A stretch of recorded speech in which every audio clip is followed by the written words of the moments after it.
Saudaraku, Megawati Angestri Pertiwi memiliki peluang yang cukup besar untuk menjadi juara di ajang Proliga 2024 bersama Jakarta Beat.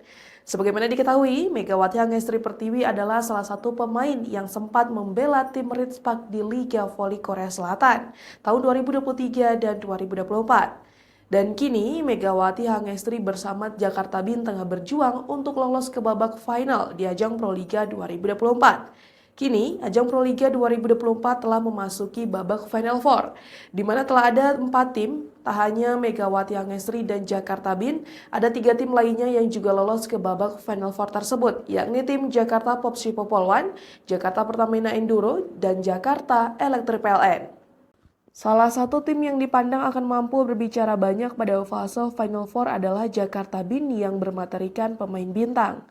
Tim besutan Danai Sriwayata Maikul itu akan bersaing dengan 3 tim lainnya untuk bisa memijak babak final Proliga 2024. 3 tim tersebut adalah Jakarta Popsi Popolwan, Jakarta Electric PLN, dan Jakarta Pertamina Enduro. Untuk Final Four kategori putri sendiri memang akan bergulir pada hadirnya Bandung BJB Tanda Mata yang merupakan juara bertahan. Tidak lolosnya juara bertahan dalam 2 musim terakhir itu tentunya menjadi peluang tersendiri salah satunya untuk Jakarta Beat. Jakarta Beat sendiri mampu menorehkan catatan apik dengan tidak pernah kalah sepanjang putaran kedua Proliga 2024. Jika ditotal, secara keseluruhan Wilda Siti Nurfadilah Sugandi dan kawan-kawan mengemas 8 kemenangan beruntun sejak pekan ketiga putaran pertama. Harapan untuk menggondol juara musim ini tentu tersemat dalam benak para pemain Jakarta Beat, terutama Megawati Angestri Pertiwi. Megawati memang belum pernah sekalipun merasakan manisnya menyabet gelar juara Proliga sepanjang karirnya. Bayang-bayang apa sebelumnya mengiringi langkah Megatron yang sudah tampil di ajang ini sejak tahun 2017 lalu. Dalam perjalanannya, sejumlah tim papan atas sudah dibela Megawati seperti Popsi Popolwan, Pertamina Energi, hingga Pertamina Fastron.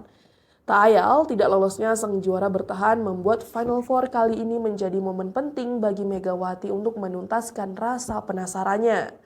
Pemain asal Jember, Jawa Timur tersebut tampil cukup apik sepanjang fase reguler Proliga 2024 meski tidak terlalu menonjol. Megawati menjadi satu-satunya pemain Indonesia yang bisa bercokol di peringkat 10 besar pendulang poin terbanyak musim ini. Sepanjang putaran reguler, Megawati memberikan kontribusi sebesar 185 poin untuk Jakarta Beat. Jumlah tersebut sama seperti yang diberikan rekan setimnya yang merupakan legiun asing Kenya Charchachas. Babak Final Four Proliga 2024 akan mulai digelar pada 4 hingga 7 Juli 2024 mendatang.